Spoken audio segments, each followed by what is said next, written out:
Hello बच्चों, कल मैंने आपको इजेमर का यूज़ बताया था। तो देखो, इजेमर आपने इजीली समझ लिया, लेकिन मैं आपको एक चीज़ बता रही हूँ कि इज एम आर, मैंने तुम्हें तीनों का बताया था। इज मिस होता है, एम मिस होता है हूँ, और आर मिस होता है हो। कल बताया था। अब देखो, ये है ना, ये हेल्पिंग वर्ब का काम भी करती है। इज एम आर, जैसे जैसे मैंने लिखा है यहाँ पर, I am at home, I am at home, मैं घर पर हूँ। अब देखो, आई तो आपको पता है सब्जेक्ट है, मैं घर पर हूँ। एम, हूँ का हिंदी हो गया हूँ। एट होम, मैं घर पर हूँ। ऐसी स्थिति तो आपको पता है कि आपको क्या करना है। ये जो इज एम आर आएगा, ये अपना क्या काम करेगा। जब कभी इसमें, अब देखो इस सेंटेंस को पढ़ के बताओ, आई एम एट होम। अब इसके पीछे क्या है, एट होम। कोई वर्ब है, कोई क्रिया है? नहीं है, इसके अंदर कोई क्रिया नहीं है। इसलिए जब कभी कोई क्रिया नहीं होती है, तब is am are helping verb का रूप नहीं चेंज करके एक मेन वर्ब में बदल जाती है। किस में बदल जाती है? मेन वर्ब में, मतलब मुख्य क्रिया में।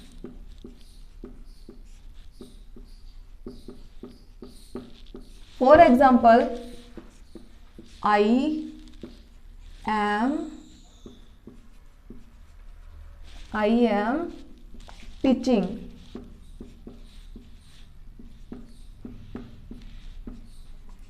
अब देखो, इस दोनों में क्या अंतर है।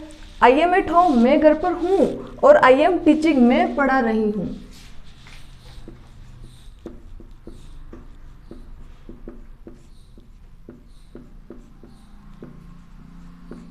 मैं पढ़ा रही हूं।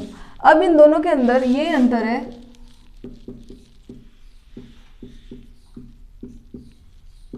मैं घर पर हूँ। अब आपको देखो, आपको अच्छे समझ में आना चाहिए कि देखो, ये टीचिंग है। टीचिंग मीन्स एक क्रिया है, वर्ब है जो मैं तुम्हें पढ़ा रही हूँ। और वर्ब अपन किसको बोलते हैं? मुख्य क्रिया को बोलते हैं। जैसे जंपिंग, ईटिंग, इस तरीके की, रीडिंग, प्लेइंग, इस तरीके की जो वर्ब होती है वो सारी एक मेन वर्ब होती है। ओके, और इस जब कोई मेन वर्ब आएगी, मेन वर्ब से पहले अगर इज एम आर का यूज होता है तो प्रेजेंट कंटिन्यू में होगा। रहा है, रही है, रहे हैं। आई एम टीचिंग, में पढ़ा रही हूँ। समझ में आया? तब ये हेल्पिंग वर्ब का काम करेगी। क्या काम करेगी? हेल्पिंग वर्ब का। ये हेल्पिंग वर्ब रहेगी। और जब इस टीचिंग की जगह पे क्या आया? आई एम एट होम, या फिर आई एम गर्ल, या फिर आई एम ऑनेस्ट। ये देखो, ये तीन चीजें अलग है। और ये टीचिंग, जैसे आई एम रीडिंग, में पढ़ रही हूँ, इस तरीके का सेंटेंस आ जाता है, तब ये मेन जो हेल्पिंग वर्ब होती है वो मेन वर्ब में बदल जाती है। आया समझ? तो इस तरीके से आपको इस बात को ध्यान रखना है कि आई एम एट होम और आई एम टीचिंग में ये डिफरेंट होता है। आया समझ? नेक्स्ट पढ़ते हैं अपन। ये चीज़ तुम ध्यान रखना, जब कभी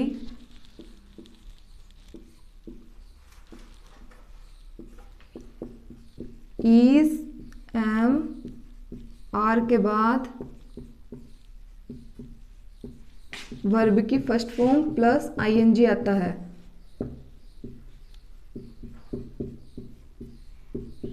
आता हो तो वे वाक्य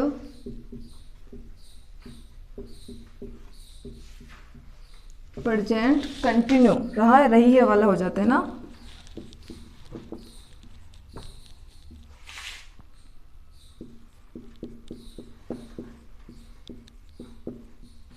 आया समझ? जैसे आई एम टीचिंग, यदि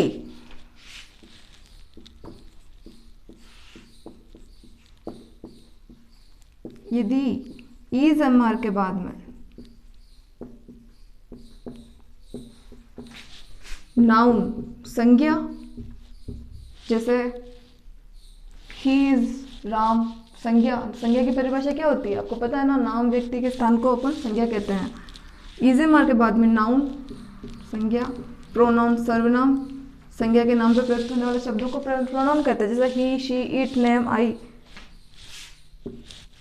नाउन प्रोनाउन एडजेक्टिव विशेषण, जैसे she is beautiful girl adjective है ना, noun pronoun adjective article,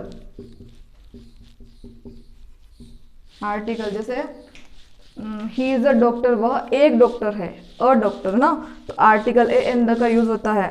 noun pronoun adjective article determiners and pronoun, determiners conjunction, जैसे कंजक्शन एंड का यूज होता है, Sita and Gita is my friend, तो कंजक्शन एंड का यूज होता था, वहाँ पे भी इज एम आर का यूज मेन वर्ब में, हेल्पिंग वर्ब का जो यूज होता है वो मेन वर्ब में बदल जाता है। Noun pronoun adjective article determiners,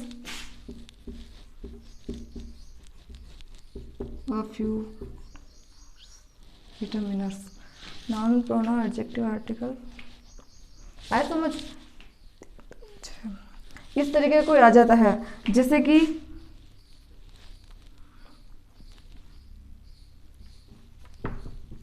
he is a doctor, तो यहाँ पे अ आया ना, ही इज अ डॉक्टर, तो ये अ किसके लिए आया, ये क्या है, आर्टिकल है, इसलिए यहाँ पे ये क्या हो जाएगा, ये जो मेन, ये हेल्पिंग वर्ब का काम जो कर रहा है ये चेंज हो जाएगा मेन वर्ब में, कि वह एक डॉक्टर है। आया समझ। इस तरीके के सेंटेंस आपको समझ में आ जाने चाहिए जब कभी कंटिन्यू में, जैसे कि आप कभी कहीं बाहर जा रहे हो तो आप अपने बारे में लिख रहे हो कि मैं रास्ते से जा रहा हूँ, या फिर मैं रास्ते से जा रहा था, तो वहाँ पे कंफ्यूज नहीं होना है आपको कि वहाँ पे वर्ब के साथ में आईएनजी लगा रहा है या फिर वर्ब के साथ में इजएमआर के बाद में एक नाउन प्रोनाउन एडजेक्टिव आर्टिकल, ये चीज़ आ जाती है तो वो क्या हो जाता है, मेन वर्ब में बदल जाता है। आया समझ। तो बस इतना सा इस बात का ध्यान रखना। धन्यवाद।